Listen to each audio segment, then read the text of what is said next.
नमस्कार साथियों।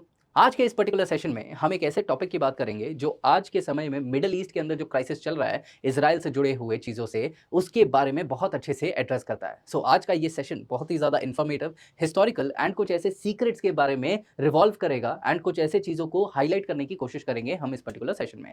देखिए साथियों, अभी रिसेंटली हमें ये पता है कि मिडल ईस्ट के अंदर इसराइल और पैलेस्तीन के बीच में कॉन्फ्लिक्ट चल रहे हैं। अब इसी कॉन्फ्लिक्ट के दौरान क्या होता है कि इसराइल में कुछ ऐसे लॉ मेकर्स हैं जो इजरायली गवर्नमेंट को ये चीज़ सजेस्ट करते हैं कि हमें एक डूम्सडे वेपन यूज कर लेना चाहिए हमास के खिलाफ, ताकि हम उसको नस्ता नाबूद जड़ से ही खत्म कर दें। बट यहां पर मैं आपका ध्यान डूम्सडे वेपन पर लाने की कोशिश करूंगा, क्योंकि डूम्सडे वेपन मतलब ये किस चीज के ऊपर अपना ध्यान केंद्रित कर रहे हैं, मतलब न्यूक्लियर वेपन्स। अब यहां पर कुछ लोग ऐसे बोलते हैं कि क्या असल मायने में इसराइल के पास न्यूक्लियर वेपन्स है क्या, क्योंकि इज़राइल एक पॉलिसी को फॉलो करता है, that is the nuclear opacity, जिसके तहत वो ये नहीं बोलता, मतलब वो ये चीज कंफर्म नहीं करता कि उसके पास न्यूक्लियर वेपन्स है, ना ही वो ये चीज को डिनाई करता है कि उसके पास न्यूक्लियर वेपन्स नहीं है। लेकिन आज के समय में अगर हम असल मायने में माने तो पूरे विश्व के अंदर 9 ऐसे कंट्रीज हैं जिसके पास न्यूक्लियर वेपन्स है, और उनमें से एक नाम होता है इजराइल का। अब इसी में हमें आज के टाइम में ये चीज कंफर्म है, लेकिन एक इंटरेस्टिंग फैक्ट आपको यहां पर बताता हूं कि इजराइल ने 1960s के ही दशक में अपना न्यूक्लियर प्रोग्राम उन्होंने कंप्लीट कर लिया था, मतलब एक न्यूक्लियर पावर बन चुका था। लेकिन 20 से 30 सालों तक, मतलब टिल द ईयर ऑफ 1986, 1985-86, पूरी दुनिया को यह कंफर्मेशन था ही नहीं कि क्या इजराइल के पास सही मायने में न्यूक्लियर वेपन्स है क्या। अब सवाल यह उठता है कि वो 20 से 30 सालों में जो न्यूक्लियर वेपन्स उसने डेवलप कर, मतलब किस तरीके से उन्होंने सीक्रेटिव रखा, एंड फाइनली 1980s में जब वो सीक्रेट बाहर आया तो वो किसके वजह से आया, और अगर शायद वो नहीं आता तो अभी तक हमें ये चीज का कंफर्मेशन होता ही नहीं कि इजराइल के पास न्यूक्लियर वेपन्स है भी कि नहीं। वो सीक्रेट को बाहर लाने वाले व्यक्ति ये होते हैं जिनका नाम होता है मोर्देचीवे वनुनु।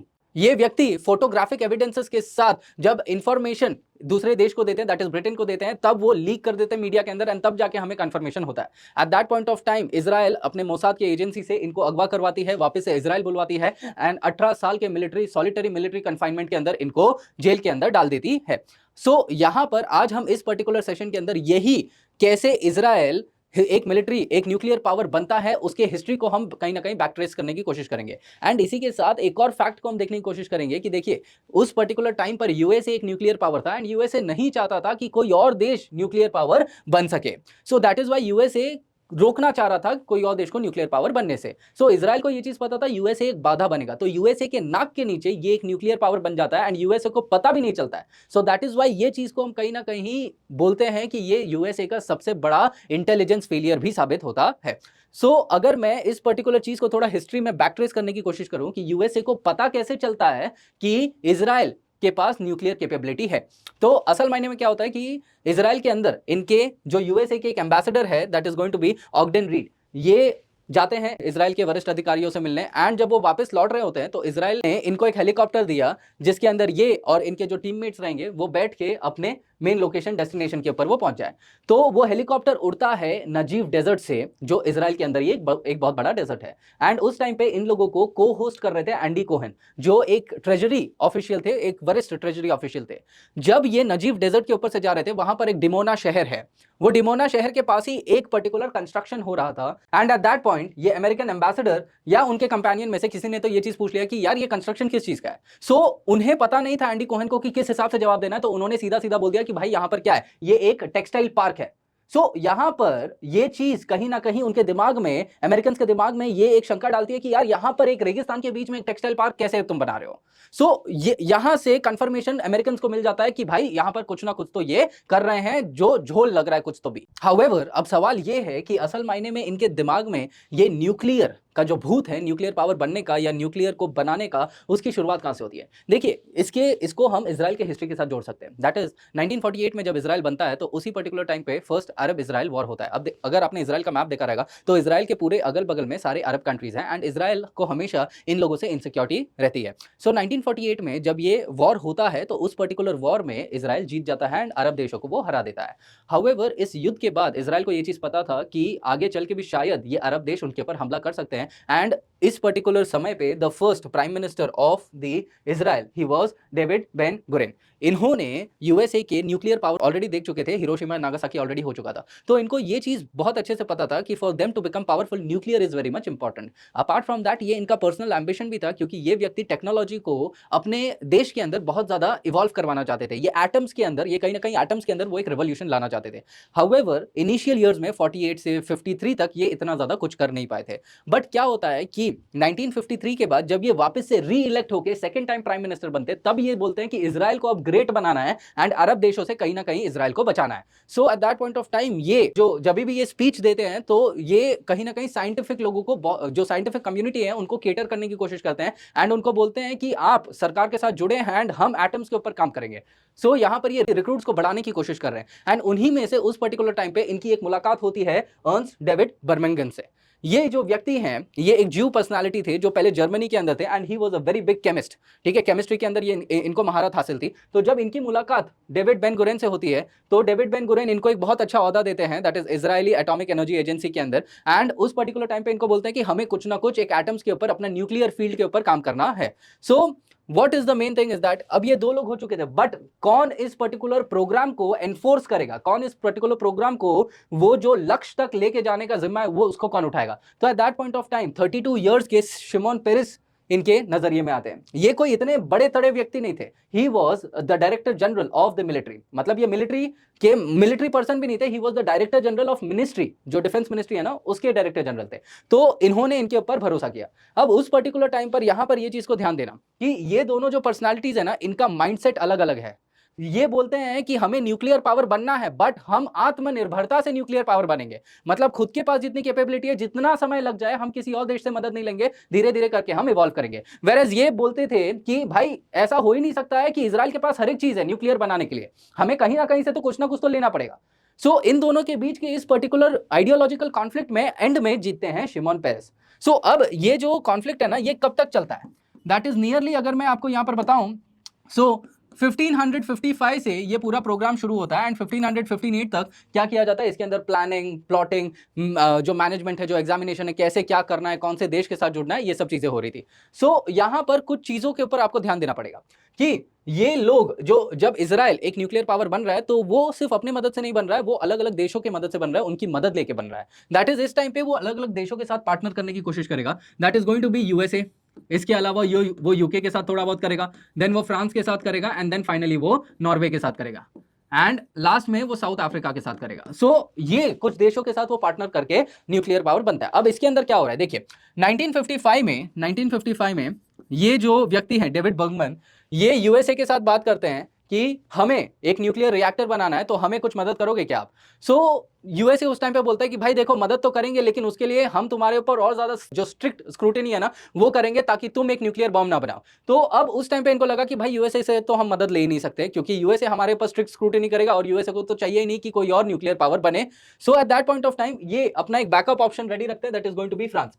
ये फ्रांस के साथ बात करेंगे एंड फ्रांस से ये क्या करते हैं, न्यूक्लियर रिएक्टर को ले लेते हैं। ठीक है, अब इसके अलावा अब इनको न्यूक्लियर पावर बनाना था तो उसके लिए वाटर भी चाहिए, हेवी वाटर भी चाहिए एंड हेवी वाटर उस टाइम पे मैन्युफैक्चर किया जाता था एंड इट वाज मैन्युफैक्चर्ड, एक तो यूएसए कर रहा है, यूएसए के अलावा एक और जगह थी जहां पे वो मैन्युफैक्चर हो रहा था, that is Norway. So USA से तो वो ले नहीं सकते थे, क्योंकि यूएसए को पता चल जाएगा तो वो बंद करवा देगा इनका न्यूक्लियर डेवलपमेंट। सो इन्होंने क्या किया, नॉर्वे से यहां पर लेने की कोशिश करी। अब नॉर्वे ने भी इनको मना कर दिया, लेकिन उस टाइम पर ये जो व्यक्ति हैं, ये इनके फ्रेंड्स यहां पर नॉर्वे में थे, तो ये कहीं ना कहीं लॉबिंग वगैरह करके एक्स्ट्रा पैसे देके वो हैवी वाटर इनसे मंगवा लेते हैं। सो 1955 से 58 के बीच में ये पर्टिकुलर चीजें यहां पर करी गई। अब इसी पर्टिकुलर टाइम पे क्या हो रहा है कि फ्रांस और नॉर्वे के साथ मिलकर इन्होंने फाइनली 1960s तक इन्होंने क्या कर लिया, 1960 तक इन्होंने अपना न्यूक्लियर प्रोजेक्ट है उसको इन्होंने कहीं ना कहीं पूरी तरीके से कंप्लीट कर लिया। अब इसके अंदर मेन एस्पेक्ट क्या था, सीक्रेसी का, कि ये नहीं चाहते थे कि दुनिया को पता चले या अमेरिका को पता चले, लेकिन हाउएवर अमेरिका को 1960s के दौरान ये चीज पता चल गया। अब जब अमेरिका को पता चल गया तो उस पर्टिकुलर टाइम पर अमेरिका के प्रेसिडेंट कौन थे, ड्वाइट आइसेनहावर। सो ड्वाइट आइसेनहावर ने यहां पर, इनको बहुत गुस्सा आया और ये डेविड बेन गुरेन को ये बोलते, भाई ये तुम क्या कर रहे हो, तुम तो न्यूक्लियर बना रहे हो। तो डेविड गुरेन उनको बोलते हैं कि it is only for peaceful purposes, हमारा कुछ भी वॉर का क्लेम नहीं है, it is only for peaceful purposes.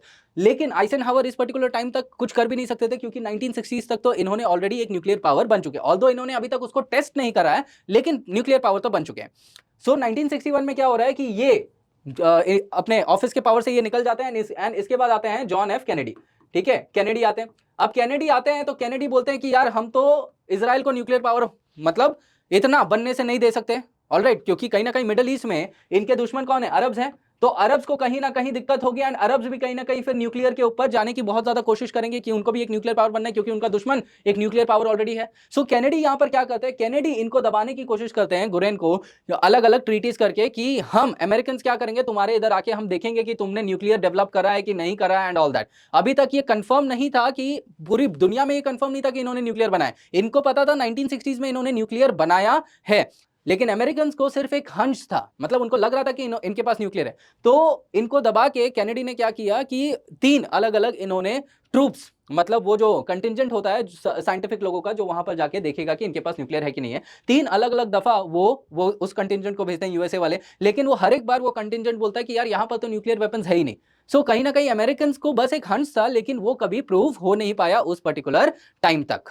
But सवाल ये है कि अमेरिकन को ये चीज देखी क्यों नहीं कि इनके पास न्यूक्लियर है। अपने ये भी चीज देखेंगे कि कौन से वो चीजें हैं जिसके बेसिस पे अमेरिकन का ये हंच बना कि ये लोग न्यूक्लियर पावर है, वो अभी देखेंगे। लेकिन यहां पर ये देखना है कि कैनेडी के ये भेजे हुए लोग भी क्यों नहीं देख पाते कि यहां पर इन लोगों ने न्यूक्लियर को डेवलप करा है। सबसे पहली बात ये था कि इजरायलीज जो थे ना, वो सीक्रेट को सीक्रेट रखने में बहुत ज्यादा महारत हासिल करे हुए थे। उन्होंने क्या किया कि जो भी न्यूक्लियर फैसिलिटी था ना, वहां पर फेक वॉल्स बना दिए, फेक एलिवेटर्स बना दिए, फेक इंफ्रास्ट्रक्चर बना दिया, ताकि वो कहीं ना कहीं ओवरलूप हो जाए और इन अमेरिकन को दिखे नहीं। यहां तक कि अमेरिकन स्पाई प्लेन्स या सैटेलाइट्स को भी वो चीज नहीं दिख रही थी, इनके न्यूक्लियर फैसिलिटी जो डिमोना शहर के इधर बनाई गई थी। अब यहां पर ये हंज अमेरिकन का कैसे क्रिएट होता है। सबसे पहला तो ये होता है कि तेल अवीव के अंदर जो यूएसए का एम्बेसी था, उस एम्बेसी के अंदर जो ऑफिशियल्स थे, वो ऑफिशियल्स क्या कर रहे थे कि उनका कनेक्शंस थे उसी पर्टिकुलर टाइम पे ऑयल एग्जीक्यूटिव के साथ, जो इजराइल के अंदर ही थे। तो एक ऑयल एग्जीक्यूटिव वाले व्यक्ति ने इस एम्बेसी वाले को बोला था कि इजराइल के अंदर कुछ तो भी डेवलप किया जा रहा है। सो बेस्ड ऑन दैट एक पर्टिकुलर हंज क्रिएट होता है।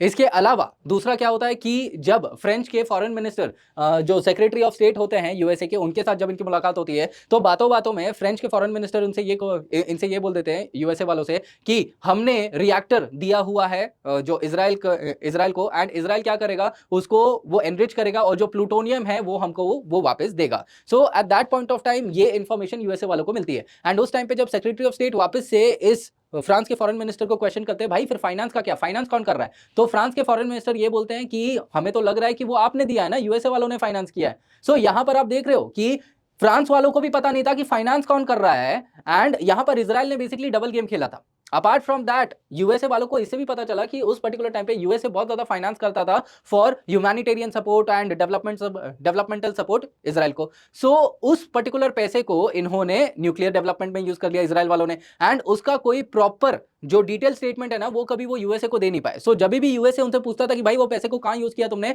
सो इजराइल इसका कुछ जवाब नहीं दे पाता था, वो हमेशा दूर भागता था। तो कहीं ना कहीं इन सारी चीजों की वजह से यूएसए का ये हंज जो है वो सही साबित होता है। सो अब यूएसए को तो ये चीज पता चल गई 1960 में, ठीक है। उसके बाद जाके ये जो पूरा फसाड है ये 1986 के दौरान लीक होता है ब्रिटिश मीडिया में, एंड देन जाके पूरी दुनिया को इस पर्टिकुलर इंफॉर्मेशन के बारे में पता चलता है। हाउएवर आज के टाइम में जो इजराइल का न्यूक्लियर ओपेसिटी का पॉलिसी है कि ये लोग ना ही एक्सेप्ट करते हैं ना ही डिनाई करते हैं।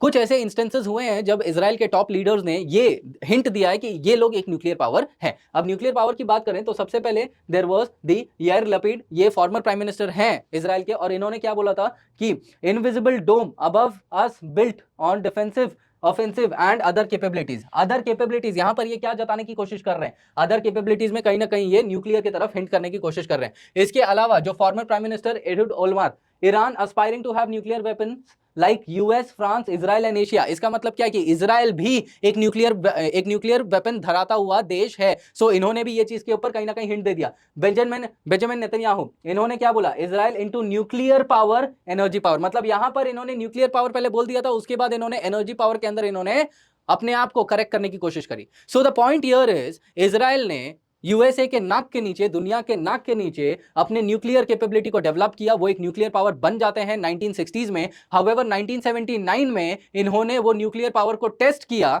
टेस्ट करने के बाद भी पूरी दुनिया को यह पता नहीं चलता कि वो न्यूक्लियर पावर साउथ अफ्रीका के इधर किसने टेस्ट किया है।